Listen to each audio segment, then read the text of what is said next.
सरकार से जो ग्रांट आती है तो उन्होंने भी एक जो दर है वो कम करना चाहिए, ऐसा आपका मानना है? देखिए, सरकार जो भी निर्णय लेती है वो उनका काम है, नहीं, हमारा ट्रस्ट का काम है। हम लोग ट्रस्ट का निर्णय, ओपिनियन क्या है सर आपका, कि आपको लग रहा है कि ऐसा करना चाहिए या नहीं करना चाहिए? क्योंकि आप जो ऐसा इनिशिएटिव आप ले सकते हो, कॉर्पोरेशन जो भी बेड लिए हैं, जैसे उन्होंने हमने 22 बेड दिए, तो 22 बेड का जो भी पुअर पेशेंट उसके अंदर जो भी आते हैं, जो भी एएमसी जो भेजती है, तो उनका तो इलाज मुफ्त में ही होता है। एएमसी खुद ही चुकाती है उसका। हाँ, वो तो पता चल गया सर, वो तो एएमसी दे रही है। एएमसी दे रही है, पर आपको लग रहा है कि उसमें भी दर कम करनी चाहिए? एएमसी तो दे रही है, सरकार को जो ये जो डेफिनेटली सरकार को ये राजस्थान हॉस्पिटल ने जो निर्णय लिया उससे वास्तव में एक डिसीजन करने के लिए, निर्णय करने के लिए डिसाइसिव मैटर मिलेगा कि एक हॉस्पिटल अगर ऐसा कर रहा है तो बाकी हॉस्पिटल भी कर सकते हैं। दूसरा एक महत्वपूर्ण कार्य जो सरकार को करना चाहिए, इन्होंने एक विंडो ओपन करके रखी है। जैसे इन्होंने फिक्स तो कर दिए चार्जेस के 8100 रुपए, लेकिन इन्होंने एक विंडो ओपन करी कि अगर कोई डॉक्टर की कंसल्टेशन करते हैं उसमें चार्ज करते थे। तो ये बड़े बड़े हॉस्पिटल क्या कर रहे हैं कि डॉक्टर की कंसल्टेशन का 20-20 हजार रुपए पर डे चार्ज करें, इसीलिए उनमें पर डे का 35-35 हजार रुपए का बिल आ रहा है। तो कॉर्पोरेशन को वो विंडो बंद करनी चाहिए कि ये और इंक्लूसिव चार्जेस होने चाहिए। इट्स नॉट लाइक कि भाई आप अलग अलग विंडो ओपन करोगे कि इसका चार्ज अलग लगा सकता है, हॉस्पिटल इसका लगा सकता है। खाली महंगी दवाइयों को बाहर निकाल के और इंक्लूसिव पैकेज होना चाहिए। वास्तव में इसमें महंगी दवा कौन सी आती है? महंगी दवा आती है टोसिलीजुमाब आती है, जो लगभग इंजेक्शन वैसे तो 35-40 हजार रुपए का, लेकिन इतनी ज्यादा शॉर्टेज हो गई है कि ये है ही नहीं, और सरकार ने अपने हाथ में ले लिया और सप्लाई निरंतर नहीं आ पा रही मार्केट में, इसलिए ब्लैक मार्केटिंग शुरू होगी। दूसरी महंगी दवा आती है इटोलिजुमाब, वो भी लगभग 35 से 40 हजार की आती है। तीसरी आती है इन्फ्लिक्सिमैब, और चौथी जो आप सबको पता है रेमडेसिविर, जो वास्तव में उसका कोई इतना साइंटिफिक रोल नहीं है, फिर भी इतना बड़ा उसको उपयोग किया जा रहा है। तो सरकार को इसके लिए नीति आयोग ने भी कहा है और केंद्र सरकार ने भी कहा है कि रेमडेसिविर का कोई बड़ा रोल नहीं है इस बीमारी को ठीक करने में। ऐसे कोई प्रमाण नहीं कि रेमडेसिविर मृत्यु दर को कम कर पा रहा है। इसलिए सरकार को ये स्ट्रिक्ट गाइडलाइन इंप्लीमेंट करनी चाहिए कि डॉक्टर बिना फालतू इसका यूज नहीं किए। इसके लिए सबसे बड़ा रास्ता है जो नीति आयोग ने सुझाया कि प्रेस्क्रिप्शन ऑडिट करनी चाहिए। हर हॉस्पिटल से रैंडम प्रेस्क्रिप्शन लेने चाहिए कि कौन डॉक्टर रेमडेसिविर लिख रहा है और किस पेशेंट में लिख रहा है, क्योंकि इसकी स्ट्रिक्ट गाइडलाइन है कि रेमडेसिविर अगर ऑक्सीजन लेवल डाउन होता है तो उन्हीं मरीजों को देना चाहिए, या 5-7 दिन तक फीवर ब्रेक नहीं हो रहा तो उन्हीं मरीजों को देना चाहिए। लेकिन ये देखा गया कि काफी मरीजों में इन बिना गाइडलाइन को फॉलो किए हुए डॉक्टर रेमडेसिविर लिख रहे हैं। तो सर आपने आयोग खाते में कुछ दिया है लेटर लिख के यहाँ ट्रस्ट की ओर से, क्या है कि इसके बारे में?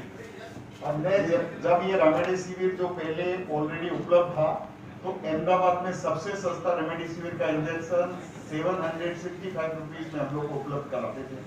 फिर उसके बाद में ये एएमसी के कंट्रोल में आ गया, तो जो सीसीयू बेड और जो अपने एसडीयू बेड के लिए हम रिक्वेस्ट भेजते हैं, उसमें से भी वो पूरा नहीं दे पाते हैं। जितना हमको मिलता है उतना हम लोग अपने पेशेंट लोगों को लगवाते हैं। अच्छा सर, अभी तक कितने लोगों की यहाँ से कोविड की ट्रीटमेंट हो चुकी है और डिस्चार्ज हो चुकी है? 1800 पेशेंट अभी तक हमारे यहाँ से ठीक ठाक होकर के अपने घर चले गए। Chairman of Rajasthan hospital. जो प्रेस कॉन्फ्रेंस का आयोजन किया है, हाँ, क्या है? एक्चुअली क्या, कल हमारे ट्रस्टी बोर्ड का एक निर्णय हुआ, उसके अंदर जो सरकार ने जो रेट निर्धारित की थी उसके अंदर हमने कंसेशन किया। उसके लिए ही हमने ये पब्लिक को एक जागरूक करने के लिए, पब्लिक में बताने के लिए कि हमने एक ऐसा कदम उठाया कि जो गरीब और मध्यम परिवार के जो लोगों के लिए ये बेनिफिट पहुँचे, उसके लिए एक हमने जो विचार रखे हैं, तो पब्लिक के पास में पहुँचना चाहिए कि हमने ये जो रेट किया है वो कितना सही किया है और उसके लिए उसका लोग फायदा उठा सके। क्या चेंजेस है रेट में, जिस तरह आपने बताया? जो नॉर्मल जो सरकार ने एएमसी के द्वारा जो निर्धारित किया हुआ था 8100 रुपया जो रेट था नॉर्मल बेड का, उसमें हमने घटा करके 3000 रुपया उसमें से घटा करके 5000 रुपया किया गया। और आईसीयू बेड का जो रेट था उसके अंदर हमने जो सरकार का निर्धारित रेट था उसमें 5000 का राहत किया। कोई संक्रमित दर्दी यहाँ पर आता है तो उसे कितना बेनिफिट होगा इससे? अब समझ लीजिए कोई भी पेशेंट्स 10 दिन भी रहता है और उसको 5000 रुपये का फायदा होता है, तो करीब उसके बिल के अंदर 50,000 रुपये का राहत मिलेगा। और यदि एक ही फैमिली में से 4 आदमी या 2 आदमी होते हैं तो करीब उसको 1.5 से 2 लाख रुपए का बेनिफिट्स होता है, जो मध्यम परिवार के लिए बहुत ही ज़रूरी है कि वो इतना खर्च नहीं उठा सकता है, उसकी वार्षिक आय बहुत कम होती है और इस महामारी के अंदर वो वार्षिक आय का इतना भुगतान नहीं कर पाता और वो बहुत 1-2 साल के लिए पीछे चला जाता है। पेशेंट सिर्फ अहमदाबाद से ही हो गया या पूरे गुजरात? नहीं, हमारा काम है, ये संस्था का काम है मानव धर्म। इसके लिए हम लोग कोई जातिवादी धर्म गांव कुछ नहीं देखते हैं। जो भी यहाँ एडमिट होता है उसको हम लोग सेवा के लिए तत्पर है। कहीं कहीं मैंने सुना हुआ है कि यहाँ जब पेशेंट आता है तो पेशेंट को पहले फीस पे करनी पड़ती है, फिर उसको ट्रीटमेंट के लिए अंदर ले जा रहा है। हमारे यहाँ ऐसा सिस्टम भी नहीं है। उसको नो डाउट हॉस्पिटल का रूल्स होता है, उसको फॉलो करना होता है। वो डिपॉजिट दे देता है और डिपॉजिट लेने के बाद में वो भी हमने डिपॉजिट इतनी नहीं रखी है कि नॉर्मली एक कोरोना का पेशेंट होता है तो अपन समझते हैं कि उसका 25-50 हज़ार का खर्चा आएगा। तो मोस्ट प्रॉब्ली पेशेंट अपना 50 हज़ार रुपया डिपॉजिट कराता है और उसके बाद एडमिट हो जाता है। और उसके बाद में भी कुछ ऐसे पेशेंट्स होते हैं जो वो नहीं चुका पाते, तो उसका भी हम लोग राहत कर लेते हैं। बड़ी हॉस्पिटल है जो चार्जेस अभी मांग रही है कर रही है, तो उन लोगों को क्या संदेश देंगे? हम लोग यही संदेश देंगे कि इस समय महामारी के टाइम में हर एक को मानव धर्म को अपना समझना चाहिए और मानव धर्म को हमेशा किसी के ऊपर भी आपदा आ सकती है। इसके लिए हर एक को इस मानव धर्म को समझते हुए हर एक पेशेंट की मदद करनी चाहिए। कोरोना वॉरियर्स के लिए क्या खास संदेश देना चाहते हैं उनको? हमारे यहाँ जितने भी कोरोना वॉरियर्स है, हमारे हॉस्पिटल का स्टाफ है, कल हमने ये निर्णय के साथ में हमने एक और निर्णय लिया कि जो हमारे यहाँ डॉक्टर जो भी यहाँ पे सैलरी बेस्ड नर्सिंग है वगैरह, उसका भी हमने 6% से 8% तक से 10% तक हमने उनका भी सैलरी इंक्रीमेंट कर दिया। मीडिया वर्क जो आज की तारीख में आप लोग भी इतने घूम रहे हो, इतनी जगह आप कवरेज देते हो, आप भी एक बहुत बड़ा योगदान है समाज के लिए। तो इस हॉस्पिटल के अंदर कोई भी मीडिया वाला भी आएगा उसका हम लोग फ्री में इलाज करेंगे। आप भी एक तरह से कोरोना फ्रंटलाइन वर्कर हो, मीडिया बहुत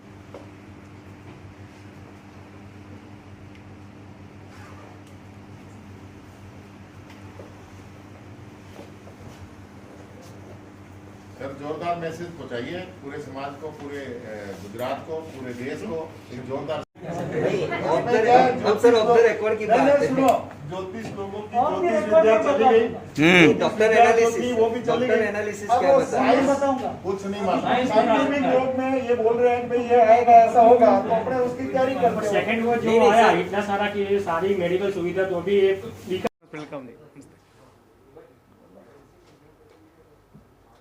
आज जो आयोजन किया है, क्या आयोजन है और आप किस तरह देखते हैं? आगे लगता तो है कि अभी सुधार हो जाना चाहिए और ये जो कोविड की महामारी है तो गवर्नमेंट भी बहुत अच्छे प्रयत्न कर रहे हैं, लोगों में भी अवेयरनेस आ गई है। और अभी जो महामारी चल रही है उसमें हमें ये ध्यान रखना चाहिए कि अपने सेल्फ अवेयरनेस रहेंगे तो सभी ठीक रहेंगे और सभी मेडिसिन बराबर लेते रहें। और मतलब इस बार सभी लोगों को अवेयरनेस है और डॉक्टर्स और पूरी पैरामेडिकल स्टाफ वगैरह भी सब बहुत ट्रेंड हो गए हैं और मतलब ये महामारी जल्दी खत्म हो, ऐसे प्रभु से प्रार्थना करते हैं।